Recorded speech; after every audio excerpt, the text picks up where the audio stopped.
بسم اللہ الرحمن الرحیم. Thank you all for joining us here in Washington. آج ہمارا جو ٹاپک ہے کہ ہمارے معاشرے کے اندر جو انٹالرنس ہے وہ اس کے اندر کیوں اضافہ ہو رہا ہے. لوگوں کے اندر جذبات جو ہیں ایک دوسرے کا جو رائے ہے اس کو ہم کیوں آنر کرنا چھوڑ گئے ہیں. اختلاف رائے جو ہے اب ایک جرم بنتا جا رہا ہے جس کی ہر بندہ اپنے حیثیت طاقت اور اختیار کے مطابق سزا دینا اپنا حق سمجھتا ہے. اسی کے اوپر ہم بات کریں گے. Anwar Iqbal sahab Dawn correspondent Washington, thank you very much. Doctor Khalid Abdullah social activist, انہی سے اسی حوالے میں بات کریں گے. انور اقبال صاحب, ہم نے ایک پروگرام کیا جس کے اندر ہم نے اپنی ایک اوپینین, ایک پوزیشن ہم نے ایک مینٹین کی کہ پاکستان کو فلسطین کے لوگوں کی بہبود کے لیے, ان کی بیٹرمنٹ کے لیے, ان کے بہتر مستقبل کے لیے دنیا کو چاہیے, مسلم دنیا کو چاہیے کہ اسرائیل کو تسلیم کر لیں. اب ہوا یہ کہ ہم نے وہ پروگرام کیا, ہماری ایک رائے ہے, آپ کی بھی ایک رائے ہوگی, لیکن اس کے اندر سینکڑوں کی تعداد میں گالیاں جو تھی وہ روزانہ کی بنیاد کے اوپر آ رہی تھی, اور وہ گالیوں کی نوعیت ہے وہ اتنی خطرناک تھی. ہاں جی, پروگرام سیف ہے. ان کی نوعیت جو ہے وہ اتنی خطرناک تھی کہ میں ایک دو گالی پڑھنے کے بعد میرا بلڈ پریشر شوٹ کیا تو میں نے گالیوں کو پڑھنا بند کر دیا. تو ہمارے معاشرے کے اندر عدم جو ایک ایسا انٹالرنس قسم کی ایک سچویشن ہے کہ ہم ایک دوسرے کے اب ایک تو ایگزسٹنس کو تسلیم نہیں کرتے, اگر کرتے ہیں تو اس کے وہ چاہتے ہیں کہ وہ ہمارا ہی ہو کر رہے. ایسا کیا ہو گیا ہمارے معاشرے میں؟ بسم اللہ الرحمن الرحیم. Thank you very much. Khurram, آپ نے جو بات کی, ہم نے اس پروگرام میں یہ بھی نہیں کہا تھا کہ اسرائیل کو تسلیم کر لیں. ہم نے یہ کہا تھا, ہماری جو آرگیومنٹ تھی وہ یہ تھی کہ 70 سال ہو گئے, تقریباً 70 سال سے زیادہ ہی ہو گئے شاید. اس عرصے میں ہم نے یہ جو آپشن تھا اسرائیل کو بزور قوت دبانے کا آپشن بار بار ٹرائی کر کے دیکھا. ہر طرح کی کوشش ہوئی, جنگیں لڑی گئیں, جہاز اغوا ہوئے, بم کے دھماکے ہوئے, ساری دنیا میں ریئیکشن ہوا. لیکن اس عرصے میں اس پالیسی کا نقصان سب سے زیادہ فلسطینیوں کو ہوا, پھر عربوں کو ہوا, پھر مسلمانوں کو ہوا. یعنی سب فلسطینیوں سے دیکھیں, ان کی وہ ایک محدود علاقے میں اسرائیل بنا تھا. اگر جنگ نہ ہوتی اور اردن کا جو اب ویسٹ بینک کا مغربی کنارہ جو ہے وہ, اور یروشلم, یہ سارے اردن کے پاس تھے 67 تک, تو یہ اردن سے نہ نکلتے. گولان ہائٹ جو ہے وہ شام سے نہ نکلتا. سینائی, اچھا دیکھیں اس پورے عرصے میں ایک ملک نے عقل مندی سے کام کیا. کس نے؟ مصر نے. مصر کے سینائی جو ہے پینسولا پہ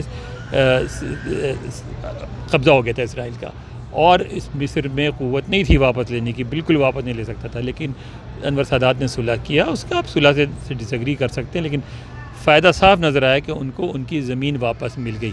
تو اگر ہم جنگ نہ کرتے تو اسرائیل ایک چھوٹا سا ملک ہوتا, اتنا نہیں پھیلتا. لیکن ہماری رائے, آپ کو اس سے اختلاف ہے, آپ سمجھتے ہیں اب بھی کہ آپ جنگ کر کے جیت سکتے ہیں, آپ اسرائیل پہ قبضہ کر سکتے ہیں, ختم کرا سکتے ہیں. یہ آپ کی رائے. ہم سمجھتے ہیں کہ آپ کی بالکل یہ آپ کی جو سوچ ہے, آپ نے نہ صرف یہ سوچ ہے بلکہ یہ پالیسی رہی, اور اس پالیسی پہ آپ مسلسل عمل کرتے رہے, اور اس پالیسی میں کامیاب نہیں ہوئے, ناکام ہوئے. اس کی وجہ تو اب ایک آپشن اور ہے, بات چیت کر کے صلح صفائی کر کے دیکھیں. یعنی ایک بات میں بتا دوں, اس پہ چاہے لوگ ناراض ہوں, چاہے مجھے جتنی بھی گالیاں دیں, اگر آپ سمجھتے ہیں کہ اب بھی یہ آپشن آپ کے پاس موجود ہے کہ اسرائیل کا آپ خاتمہ کر دیں گے, یہودیوں کو واپس یورپ اور امریکہ بھیج دیں گے, روس بھیج دیں گے, تو ایسا نہیں ہونے لگا. اسرائیل وہاں بن گیا ہے, اور کم از کم جب تک مغرب ایک قوت ہے, جب تک امریکہ, برطانیہ, فرانس, روس, ایون چین کی پالیسی ایسی نہیں کہ چین بھی کوئی ایسے بڑا قدم نہیں اٹھائے گا جس میں اسرائیل کے خاتمے کی کوشش کی جائے. تو یہ جو ورلڈ میجر پاورز ہیں, ان کی پالیسیاں جب تک چلتی ہیں دنیا میں, اس وقت تک تو کم از کم اسرائیل کہیں نہیں جاتا. اور ایسا کوئی نظر نہیں آتا مستقبل قریب میں کہ یہ ساری قوتیں جو ہیں وہ اتنی کمزور ہو جائیں کہ ہماری پالیسی چلنے لگے. اور اگر ہماری پالیسی چلنے لگے, وہ کمزور بھی ہو جائیں, تو اتنا خون خرابہ اور اتنے فساد کے بعد کون سلامت نکلے گا, کون نہیں نکلے گا. دنیا میں کس طرح کے ہتھیار ہیں. اسرائیل ایک ایٹمی طاقت ہے, جب اس کی سلامتی خطرے میں پڑے گی تو اسرائیل کو کون روک سکتا ہے ایٹمی ہتھیاروں کے استعمال کرنے سے. کہنا کہ آپ تو فلسطینی لوگوں کے خلاف اور اسرائیل نہیں، ہم تو ان کی حمایت میں کر رہے تھے، بات کہی بالکل نہیں، ہم تو فلسطینیوں کی ہمدردی میں یہ بات کر رہے تھے کہ یار ہم آپ نے نے تو یہ اسرائیل کو آپشن بڑا ٹرائی کیا، کنڈیم لیکن کیا میرا تھا۔ پالیسی یہ ڈاکٹر صاحب میرا یہ کہنا یہ ہے، میرا سوال یہ ہے، ہم نے ایک آپ کے سامنے ایک سیناریو پیش کیا تھا، یس، اس سے آپ اختلاف کریں، آپ کہیں کہ نہیں ہم اب بھی جہادی کرنا چاہتے ہیں، ہم اب بھی لڑنا چاہتے ہیں، تو آپ اس میں گالیاں، ماں بہن کی گالیاں، اس میں فحش گفتاری، اس میں اتنے جذبات لاجک سے بات کریں، اس کی کیا ضرورت تھی؟ اب لاجک سے، دلیل سے کیوں نہیں گفتگو کر سکتے؟ ڈاکٹر صاحب سے بات کرتے ہیں. ڈاکٹر صاحب ہم نے ایک اوپینین اپنا بتایا کہ بالکل اگر اس اینگل سے، اس زاویے سے اگر ہم سوچنا شروع کریں تو ہو سکتا ہے چیزیں بہتر ہو سکیں. وہ زاویہ جو ڈاکٹر صاحب کا، اقبال صاحب کا یہ کہنا یہ تھا کہ اگر اس حوالے سے اگر امن کی فضا پیدا کی جائے جس کے اندر فلسطین کے عوام کے لیے اسرائیل کو تسلیم کرنا جائے کہ یو اے نے کیا، تو پاکستان جس کی سرحد بھی نہیں لگتی تو اس کے نتیجے میں ہم نے یہ دیکھا کہ لوگوں نے ہمیں بہت گالیاں دیں، لوگوں نے دلیل سے بات کسی نے نہیں کی، شاید ایک دو نے کی دلیل سے بات، جو ہنڈریڈز آف کامنٹس آئے اس کے اندر انہوں نے گالیاں ہی دیں، دلیل کسی نے پیش نہیں کی. ایک جو ڈاکٹر صاحب سے حافظ قرآن ہیں تو انہی کے حوالے ان سے میں کہتا ہوں ڈاکٹر صاحب ہم نے قرآن مجید میں اور جو مختلف جو احادیث ہیں اس کے اندر ہم نے دیکھا کہ نیبر کے اتنے زیادہ حقوق بتائے گئے کہ ایک وقت پہ یہ شبہ ہوا کہ کہیں ان کو وراثت میں نہ حصہ دے دیا ہے. تو کہیں آپ نے دیکھا کہ کہیں یہ لکھا ہو کہ اگر آپ کا جو نیبر ہے وہ یہودی ہے تو یہ سلوک کریں، عیسائی ہے تو یہ سلوک کریں، مسلمان ہے تو یہ سلوک کریں. اسی طرح سے جب انسانیت کی بات ہو رہی ہے، جب اصولوں کی بات ہو رہی ہے تو وہاں پہ بھی اسلام نے انصاف اور عدل کے رابطے جو راستہ ہے اس کو کہا. ہم نے ایک دیا جس کے نتیجے میں لوگوں کے اندر عدم جو ہوتا ہے نا، جو ٹالرنس کی جو لیول ہے وہ بالکل ہم نے نہیں لڑا. تو ہمارے معاشرے کے اندر اب ڈسکشن نہیں ہو سکتی، ہمارے معاشرے کے اندر کوئی ہیلتھی ڈبیٹ نہیں ہو سکتی. تو کیا ہو گیا یہ سارے سے؟ یہ سب چیزیں جو ہے نا ایک شکست خوردہ ذہنیت کی علامت ہوتی ہیں. پہلی بات تو یہ ہے جو کہ میں نے سیکھی ہے کہ قوت برداشت جو ہے وہ ایک ضرورت ہے وقت کی، وہ کوئی خوبی نہیں ہے. آپ اس کو خوبی نہ سمجھیں، آپ اس کو ضرورت سمجھیں وقت کی. یہ جو ہم نے کہا تھا کہ ہم نے اسرائیل کی حمایت میں یہ نہیں کہا تھا کہ اسرائیل نے ظلم نہیں کیا. اسرائیل نے بے انتہا ظلم ڈھائے ہیں اور ہمارا موقف یہ تھا کہ اگر یو اے ای تسلیم کر لیتا ہے اور پاکستان بھی تسلیم کر لیتا ہے اور دوسرے ممالک بھی تسلیم کر لیتے ہیں تو یہ ایک اچھا فیصلہ ہوگا اور اس میں فلسطینیوں کے لیے پھر ہم ایک صاف ستھری بات کر سکیں گے جنگ کے علاوہ. اب مارکیٹ اوپن ہو جائے گی، مارکیٹ ایک اور طریقے سے اوپن ہوگی. اب 70 سال ہو گئے ہیں اس چیز کو. اب 70 سال میں آپ نے اسرائیل کا کیا بگاڑ لیا ہے؟ ٹھیک ہے، اور اس میں آپ دیکھیں کہ شابرا شتلت سے لے کے کیا کچھ نہیں ہوا. اور دوسری بات یہ بھی ہمیں سوچنی چاہیے کہ یہودی بھی انسان ہے. ہمیں اتنا یاد نہیں ہے، ہم نے تاریخ بھی نہیں پڑھی. ہمارا ایک مسئلہ اور بھی ہے کہ ہم نے تاریخ نہیں پڑھی. جنگ عظیم اول اور دوم کے درمیان آپ کو پتہ ہے کہ 6 ملین یہودیوں کو اس طرح سے ذبح کیا گیا تھا، مارا گیا تھا کہ کنویں میں، فرانس میں کنویں میں ڈال کے. ہم مانتے نہیں اس بات، ہم مانتے نہیں اتنا بڑا ظلم تھا یہ مانتے نہیں ہیں. اور وہ ایرانی ایک صدر تھا بیوقوف، وہ اس نے انکار کیا تھا اس چیز کو اور ہم فخر سمجھتے ہیں. دیکھیں اس چیز پہ یہ فخر کرنا بہت بڑا کہ جو یہودیوں پہ ہوا ہے وہ صحیح ہے کیونکہ یہ ہمارے اسلام کے خلاف ہیں. وہ اسلام کے خلاف نہیں ہے یار، ان کا اپنا مذہب ہے، ایک اپنا عقیدہ ہے. اس کو یہ نہ تسلیم کرنا 6 ملین یہودیوں کو. میں نے پیرس کا پڑھا تھا کہ کنوؤں میں ڈال کے جوش کو اس کے اوپر سیمنٹ ڈال کے پتھر ڈال دیے جاتے تھے زندہ کو، اور گیس چیمبر میں ڈال دیا جاتا تھا. اور اس وجہ سے سنیں، لیکن ڈاکٹر صاحب اس میں جو لوگوں کے جذبات کی جو اگر ہم بات کریں تو اسرائیل نے دیواریں لگا کے ان کو جیسے گوشت کھانا، سبزی آتے جاتے ہوئے ان کی چیک پوسٹ کے ہم نے اوپر غزہ کی بات کی تھی، ہم نے غزہ کی بات کی تو تھی کہ لوگوں کا یہ کہنا ہے کہ چونکہ یہ مظالم ہو رہے ہیں لہذا اس کے اوپر بات ہی نہ کرے. تو اسی کے اوپر یہ ہولوکوسٹ کے اوپر بھی انور صاحب سے بات کرتے ہیں. جیسے لوگوں کا یہ کہنا تھا کامنٹس کے اندر ہولوکوسٹ کے اوپر ہم بات نہیں کر سکتے، اس کو جرم کا اس کے خلاف کوئی بات کرنا ایک جرم بن گیا ہے پوری دنیا میں.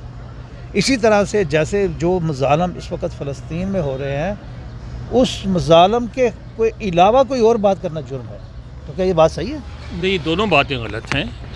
دیکھیں، بات ساری یہ ہے کہ جو فلسطینیوں کے خلاف فلسطینیوں پر جو مظالم ہو رہے ہیں ان کی طرفداری کون کر سکتا ہے؟ مسلمان تو کر ہی نہیں سکتا. ظاہر مسلمان اس کی ہم بھی اس کی مذمت کرتے ہیں، لیکن ٹونی بلیئر نے کہا ہے، مغرب میں لوگ، امریکہ میں لوگ رہتے ہیں، فرانس نے پوزیشن لی ہے، روس نے پوزیشن لی ہے، چین نے پوزیشن لی ہے، سب کہتے ہیں کہ غلط کر رہا ہے. یہاں آپ دیکھ لیں، اس فیصلے کے بعد بھی جو UAE کا فیصلہ ہوا اس کے بعد بھی یہاں جو لبرل حلقے ہیں وہ کہتے رہے ہیں کہ بھئی اس میں فلسطینیوں کے لیے کیا ہے، فلسطینیوں کے مفادات کی بات کرو، فلسطینیوں کے مفادات کے تحفظ کی بات کرو. ہم یہ نہیں کہتے کہ فلسطینیوں کے پہ جو مظالم ہو رہے ہیں وہ جسٹیفائڈ ہیں. ہم نہیں کہہ رہے کہ فلسطینیوں کے مفادات کا تحفظ نہیں ہونا چاہیے. ہم البتہ یہ سمجھتے ہیں کہ فلسطینیوں پہ ہونے والے مظالم کو اور کیسے روک سکتے اور کیسے کم کر سکتے جو صورتحال ہے اس کو بہتر بنانے کی صورت بات چیت ہے،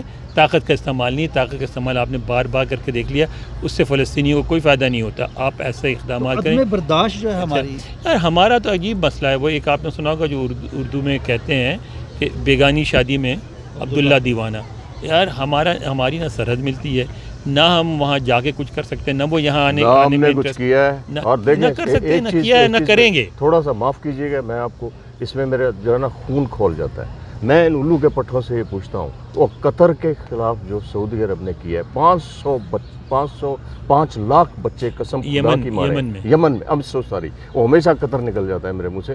یمن میں وہ اس پہ کسی نے بولا ہے، کسی نے کوئی بات کی ہے؟ ہم نہیں بولتے، اس پہ ہم خاموش ہو جاتے ہیں. ہفتہ پہلے وہ سعودی عرب ہے نا، ہم اس میں خاموش ہو جاتے ہیں. وہ سعودی عرب ہے. حالانکہ بہت بڑا ظلم ہوا ہے وہ. لیکن میری بات یہ ہے کہ وہ مظالم کو بھی روکنے کی صورت یہی ہے کہ آپ بات چیت کے ذریعے روکیں. ہم کیوں یار، ہمیں پتہ ہے، آپ کو بھی اچھی طرح پتہ ہے کہ پاکستان کبھی بھی اسرائیل پہ جا کے حملہ نہیں کرے گا. یہ بہت ہی غیر ذمہ دارانہ حرکت ہوگی.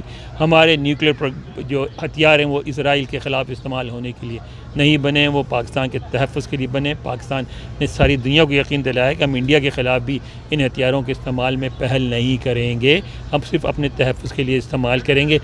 ایٹمی ہتھیار بنانے کا صرف ایک مقصد ہوتا ہے کہ جس علاقے میں دو قوتوں کے پاس ایٹمی ہتھیار بن جائے تو ان کی آپس میں جنگ نہیں ہوتی. اس کے علاوہ کوئی مقصد نہیں ہوتا. ایٹمی ہتھیار استعمال کے لیے نہیں بنائے جاتے. ایک امریکہ نے استعمال کیا تھا، اس زمانے میں بہت محدود پیمانے کے ہتھیار ہوتے تھے اور اس کے اثرات دیکھیں کیا ہوئے تھے.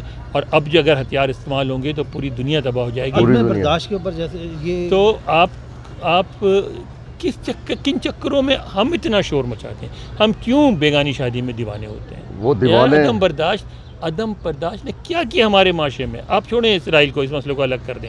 ہمارے یہاں شیعہ سنی کو ٹالریٹ کرنے کو تیار نہیں ہے. ہمارے یہاں اردو بولنے والے، سندھی بولنے والے ایک دوسرے کو ٹالریٹ کرنے کو تیار نہیں ہے. ہمارے یہاں دیوبندی بریلوی کرنے ہوتے ہیں. ہمارے یہاں پشتون پنجابی کا جھگڑا ہے، پنجابی بلوچی کا جھگڑا ہے، بلوچ سندھی کا جھگڑا ہے.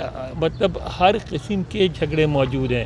یعنی کوئٹہ میں بلوچستان کے بعض علاقوں میں غیر بلوچ، خاص طور پہ پنجابی اور اردو بولنے والے اپنے آپ کو غیر محفوظ سمجھتے ہیں. بلوچ اپنے آپ کو پورے پاکستان میں غیر محفوظ سمجھتے ہیں. ہم نے تو انٹالرنس کو اس کی انتہا پہ پہنچا دیا. یار خدا کے لیے رحم کریں. یہ سب کچھ اس لیے ہو رہا ہے کہ آپ نے ملک میں انٹالرنس پیدا کر دی. لوگوں میں برداشت پیدا کریں، لوگوں میں جو ہے لوگوں میں برداشت پیدا کریں، اور ضرورت ہے وقت کی، اختلاف رائے کی گنجائش پیدا کریں، لوگوں کو سمجھنے کی گنجائش پیدا کریں کہ یار مجھ سے اختلاف رائے رکھنے والا میرا دشمن نہیں، میرا دوست بھی ہو سکتا ہے، پڑوسی بھی ہو سکتا ہے، رشتہ دار بھی ہو سکتا ہے، اور ملک کا دوست بھی ہو سکتا ہے. آپ ایک چیز میرا خیال بھول گئے، آپ پولیٹیکل پارٹیز کے اندر، گورنمنٹ اور پولیٹیکل پارٹیز اور اپوزیشن کے اندر جو قوت برداشت کا مادہ ہے کوئی.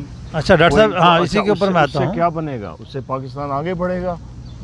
ہاں جی، اس سے بات کرتے ہیں کہ ہمارے معاشرے کے اندر جو پڑھا لکھا طبقہ ہے، جو ڈگری ہولڈر اور انہوں نے CSS اور اس طرح کے ایگزام دیے ہوئے ہیں، یا کوئی ملٹری میں چلا گیا ہے تو اب وہ ریٹائر ہو کے وہ بھی معاشرے کے اندر عدم برداشت جو ہے، انٹالرنس جو ہے اس کو پروموٹ کر رہا ہے کہ چونکہ میں سب کچھ جانتا ہوں لہذا میری بات سنو میں ہوں اور اس کو روک. اب جو معاشرے کے اندر جو برداشت کا ایلیمنٹ جو ہے اس کے اندر اتنا بڑا جو ہم گیپ دیکھتے ہیں, ہم نے دیکھا تعلیم نے اس کا کوئی فائدہ نہیں ہوا, کیونکہ تعلیم کی وجہ سے جو ہم چونکہ وہ گراس روٹ کے اوپر جو ڈیولپمنٹ نہیں ہوتی بچوں کی, اس حوالے سے ہم نے یہ دیکھا کہ لوگوں کے اندر اپنی بات کو زبردستی منوانے کا ایک رویہ ہم نے دیکھا, جس کے اندر بہت زیادہ اتنی زیادہ اس کے اندر شدت آ گئی کہ اب ہم نے ایک پروگرام کیا جس کے اندر ہم نے اپنا اوپینین بتایا تو لوگوں نے ہمارا حشر کر دیا. تو کیا آپ سمجھتے ہیں کہ عدم برداشت کے لیے کوئی ایسا پراپر ایک پروگرام ہونا چاہیے حکومت کی طرف سے, کوئی ایجوکیشن اسپیشل ہونی, کیا چیز ایسی ہے جو ہمارے میں؟ نہیں, حکومتیں ایجوکیشن نہیں کرتی, حکومتیں صرف اپنے آپ کو مضبوط بناتی ہیں. میں نے جو مشورہ دیا ہے اقبال سے اور آپ سے میری بات ہوئی ہے کہ ہمارا جو پولیٹیکل انسٹیبلٹی ہے وہ اسی وجہ سے ہے جو آپ نے فرمائی ہے کہ military is controlling every thing. وہ تو بندہ ہی غائب کر دیتی ہیں نا, وہ بندے کا اوپینین کچھ اور ہے تو اس کو غائب. اوپینین کو چھوڑیں, وہ کسی کی جرت نہیں ہے. دوسری, نیشن پارٹیسپیشن بالکل نہیں ہے. میں ایک مثال سے واضح کر دینا چاہتا ہوں. پالیسی میکنگ میں, ہاں policy making, nation policy making میں نیشن پارٹیسپیشن نہیں ہے. میں ایک چیز سے تھوڑا سا واضح کر دوں اس چیز کو. اب جیسے اس حکومت نے کہا کہ ہم نے 1 بلین درخت لگانے ہیں, ایک درخت اور دوسرے درخت کے درمیان 10 فٹ کا فاصلہ ہوتا ہے. اس کا مطلب ہے کہ 10 billion linear square feet. 10 billion linear square feet کیا ہوتے ہیں؟ 25,000 میل محیط ہے زمین کا. اس کا مطلب یہ ہے کہ آپ اس کو 1760 سے آپ ضرب دے دیں تو آپ کم از کم زمین پوری کے گرد کم از کم 100 دفعہ درختوں کی قطار لین لگائیں گے تو 1 بلین درخت بنیں گے. اب جب انسان اس قسم کی بات آتی ہے تو اس میں بات کیا کرنا چاہتا ہوں, برداشت کی بات نہیں میں کرنا چاہتا. میں یہ کہنا چاہتا ہوں کہ قوم میں جذبہ پارٹیسپیشن کا کوئی فقدان ہے. کسی قوم مطلب ہے قوم انٹرسٹڈ نہیں ہے, نہ معیشت میں انٹرسٹڈ ہے, نہ کسی پروگرام میں انٹرسٹڈ ہے, نہ ہمارے پاس تو بنیادی جو وہ صرف اور صرف کس چیز میں پانی نہیں ہے کہ میری پارٹی کیڑی ہے, میرا مامے دا پتر ایم پی اے لگا ہوا ہے, میں وہ پیچھے جانا ہے. That is not the way to train the nation. جیسے آپ نے کہا تھا نا کہ جی یہ قوم کو کس طریقے سے یہ چیزیں ہوتی ہیں برداشت کے ساتھ. میں تو اس چیز پہ کہ بہت حق میں ہوں کہ ہماری جو یہ پولیٹیکل پارٹیز ہیں یہ کم از کم ایک دوسرے کی کبھی تعریف ہی کر دیں, یہ اکٹھے ہو کے بیٹھ جائیں. وہ اسرائیل اور مسلمانوں کو تو ہم نے کیا بٹھانا, وہ پہلے ان کو تو اکٹھا بٹھا دو یار.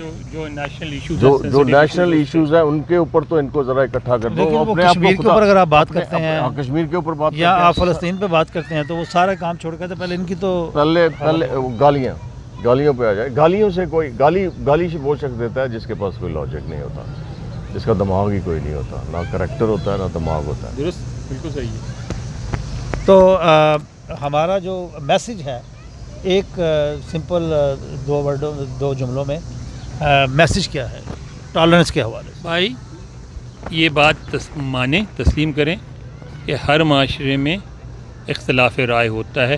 کوئی بھی انسانی گروہ 10 آدمی کا گروہ ایسا نہیں ہوتا جس میں سب کے سب لوگ ایک بات پہ متفق ہوں. لہٰذا اختلاف رائے بری نہیں, اچھی چیز ہے, اس کو اپریشیٹ کریں اور ایک دوسرے سے سیکھیں. اس کے علاوہ کوئی میسج نہیں ہے, ورنہ تباہ ہو جائیں گے.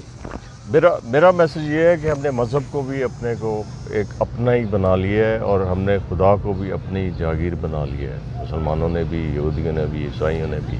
ہمیں اس سے پیچھا چھڑانا پڑے گا اور ہمیں سارے مذاہب کی عزت کرنی پڑے گی, تب جا کے اس معاشرے میں برداشت پیدا ہوگی. اور جو فکرہ میں نے پہلے کہا تھا کہ tolerance is a necessity, it is not a virtue, کہ قوت برداشت جو ہے وہ ایک ضرورت ہے وقت کی. یہ یاد رکھیں, یہ کوئی خوبی نہیں ہے. ہاں جی, اس کو پروگرام کو ہم بند کرتے ہیں, یہاں پہ وائنڈ اپ کرتے ہیں کہ ان دونوں صاحبان جو ہیں انور اقبال صاحب اور ڈاکٹر خالد, دونوں کا یہ کہنا ہے کہ ایک گھر میں 4 اگر بھائی رہتے ہیں تو چاروں کے رویے, ریاکشنز کسی چیز کے اوپر اوپینین مختلف ہوتی ہے. ایک ہی چھت کے اندر وہ ریز ہوتے ہیں لیکن ان کی اوپینین مختلف ہوتی ہے. لیکن جو برداشت کا ہمارا جو مادہ کم ہوتا جا رہا ہے, جس کے اندر ہم دیکھ رہے ہیں کہ معاشرے کے اندر بہت جو بے چینی ہے وہ دیکھتے ہیں. تناؤ ہے. اس کی مختلف وجوہات ہو سکتی ہیں. وہاں پہ پینے کا صاف پانی نہیں ہے, ٹرانسپورٹیشن کے مسائل ہیں, بزنسز بند ہو گئے ہیں, لوگوں کے پاس اب جو وسائل ہیں وہ ختم ہوتے جا رہے ہیں. وہ ساری ٹینشن کا وہ اپنی جگہ ہے, لیکن جو ہمارا ایک بیسک اوپینین ہے, دوسرے کے اوپینین کو رسپیکٹ دینا اور اپنے اوپینین کو لاجک کے ساتھ پروو کرنا, یہ بہت ضروری ہے ایک معاشرے کے ڈیولپمنٹ کے لیے. اور یہی سی امید کر رہے ہیں کہ اس فیوچر کے اندر اگر کوئی پاکستان کے اندر کوئی نیریٹو لے کے آتا ہے, بے شک وہ فلسطین ہو, کشمیر ہو یا کوئی علاقہ ہو, کوئی اور جگہ ہو, لوگوں کو عقل کے ساتھ اس کو فالو کرنا ہوگا اور اسی طرح سے معاشرے جو ہیں وہ ڈیولپ ہوتے ہیں. Thank you very much. انشاءاللہ we come back when more interesting stuff happen here in Washington and Pakistan. بہت شکریہ. Thank you very much.